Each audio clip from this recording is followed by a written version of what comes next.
guys, this is video 2 of our YouTube channel. In video 1, I talked about why I created this channel and the direction I wanted this channel to go in, the rationale behind it. What I did not get into with that video was, well, who am I? So this video is going to be about myself, my journey into aesthetics, my journey as a healthcare provider, and why the heck should you even bother listening to me or watching my channel? So if you're interested, let's get into it. Okay, so you are well aware at this point, I am an aesthetic nurse practitioner. I do practice in Maryland and in Virginia, but I'm going to talk a little bit about my history getting to this point. So I grew up in southern Delaware, rural southern Delaware. Grew up on a farm. We had 0 neighbors nearby. We did not have cable. I remember being a kid and we had an antenna attached to the top of a 50 or 100-foot pole, and we would turn a dial and the antenna would go click, click, click, click to get channels out of the north or the west or the east. And we had about 4 to choose from. And if you weren't home on Friday night by 8 p.m. to watch TGIF, so I say that just to give you some background into how I grew up, everything I needed, but nothing excessive. So things like aesthetic treatments, things like brand new clothes and shoes all the time were not something that I was familiar with. However, I did grow up with my grandmother being a local beauty pageant queen, with my mother very heavy into makeup and hair. I grew up with her doing perms on our neighbor and family's hair at our kitchen table in the evening. She was heavy into the Mary Kay world when that was popular. And then on my dad's side, my grandmother was a beautician. She had a beauty shop on their property. And actually, if you've seen me film in this room before, there's a sign on the other wall that says Johnson's Beauty Shop, and that was a sign that my grandfather made for her when she opened up her own beauty shop on their farm. So I say all that to share with you how I grew up and kind of who I am in terms of relatability. I am an everyday person, just like the rest of you. But I did learn growing up with a little less than the average person that I wanted more, right? So I knew from an early age that I wanted a career. I didn't want to have to be dependent on any other human being for my financial well-being. I went to nursing school locally in Delaware. So I got my nursing degree, and then I worked on labor and delivery for a number of years, and I loved that. That was my passion. And I decided, you know what? I'm really good at educating and teaching my clients. Maybe I would be a good nursing educator, teach college level nursing. So I went back to school. I got my master's degree in nursing leadership, and I taught for a couple of years. And I quickly found out that that was not for me. Did my labor and delivery thing still. So I went back to school. I went to Georgetown University for that, and I got my nurse practitioner in women's health and my midwifery certification, which just logically made sense, right? That obstetrics and gynecology component. So I worked as a nurse practitioner and a midwife for a number of years, and I absolutely loved it. However, life happened and I had my own baby. And to be on call at my particular job at that time, it meant that I could not be at home at all because I lived outside of the call district. So it meant that I needed to spend 24 hours at a time away from my home. And I had a young baby. And at the time, my husband traveled a lot for work.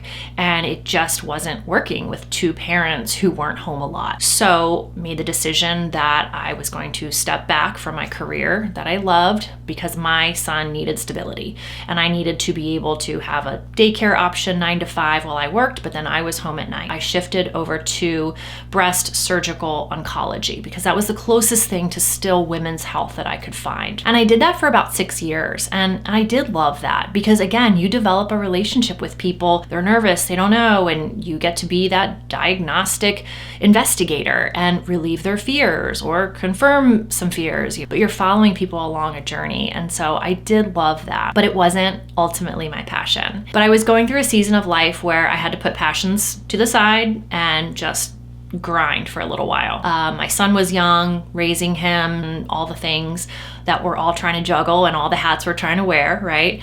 Eventually 2019 came around and I was like, you know what? This is my time.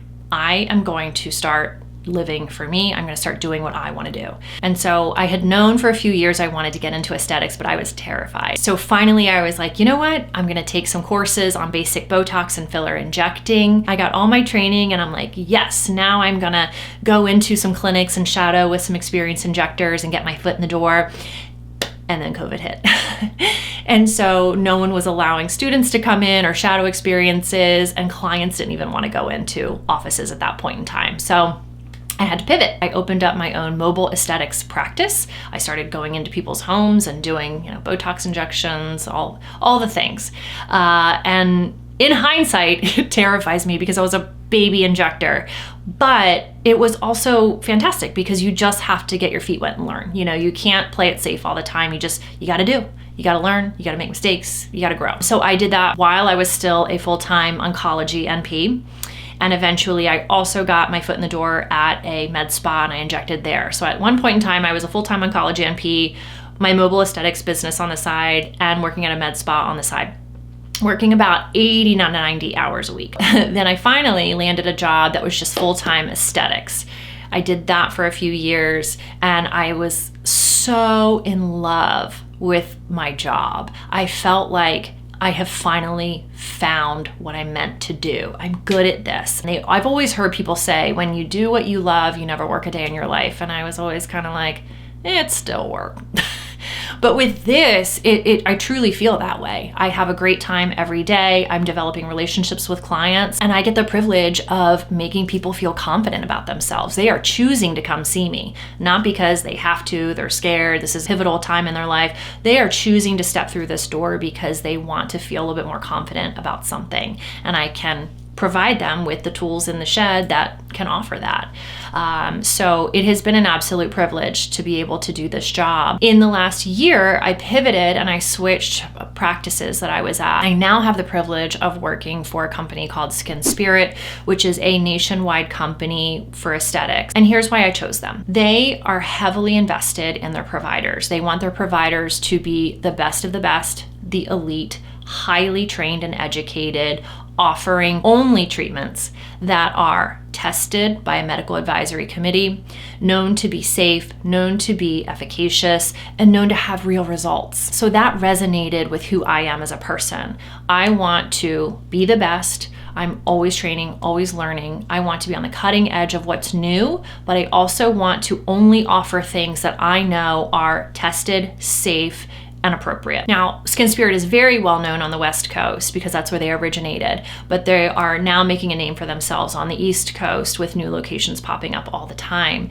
They are the #1 purchaser of Botox in the nation. They are heavily invested in me as the provider, but also you as the client, and you having a streamlined experience. Whether you walk into a clinic in Oregon or you walk into a clinic in Maryland, it is going to look the same, feel the same. Your experience will be the same. So in terms of who I am as a person, my values, what I'm looking for in a company, and what I'm looking to offer you as a client, being the best of the best, I felt that they truly aligned with what I needed and I wanted, and what I feel like the client needs and wants as well. So that's kind of my journey here to this point. Now, over the last year working for Skin Spirit, I had the privilege of being able to film more content and getting more creative with the things that I wanted to do. Clients have always told me, you're such a great teacher. You put things in layman's terms. You use a lot of analogies. I find it so relatable. So I pulled from that and the knowledge that I have with aesthetics, and I started posting consistently on social media, just real world, everyday information, but in an environment that's comfortable to ask questions. It's not intimidating. And when I did my series of, I injected half my face with Botox, that went completely viral, and my channels across the board exploded, quite frankly. And so that has allowed me the opportunity to now expand onto YouTube, because if I have any flaws, the #1 is that I'm long-winded. I make a long story long. And so my hardest thing with short form social media like IG or Schmick is that how do I weed it all down into a 3-minute video? And so this made sense to me because I can create long form content if that's what you want. If you want short form, yes, all of this will be condensed down into a little 3-minute package for you on the other channels. But if you're looking to dive a little bit deeper and know a little bit more of the why, the how, the what, this is where you want to check things out. So I will also say that, like you, I'm a diverse person. I am not just a provider. I'm a mom. I'm a partner. I'm a daughter. I'm a sister, I'm a friend. I love trying out new things on Amazon. I love home decor. I love a gadget. I love makeup. I love Costco. I love a Trader Joe's haul. So I will probably talk a little bit about all of those things on this channel because it's who I am, it's what I love. And when I share those things on my other channels, you guys really resonate with it. So I have to imagine that you love those things too. So if you're here for that, please subscribe, like, follow, all the things that you always hear. I really appreciate your support and your love through this journey because it is a labor of love. It is a passion project for me. It's a place where I can be completely creative and put a little bit of my artsy hat on versus normally I have my sciencey hat on. So I hope you're here for it. I guess I will end with, someone told me that I should include some of my favorite things just to give people a peek into like, well, who are you really? And I've thought long and hard about this. Chips and guacamole, Mexican food in general, peanut M&Ms, Costco, Trader Joe's, fall, football, hoodies, sweatpants, makeup, coffee, brunch. I love renovating. I bought this house and I renovated it completely from top to bottom. Yeah. There I am. Those are all the things I love. Thank you for all the love and support. And if you have ideas for content that you want me to cover, please put them down below. Bye guys.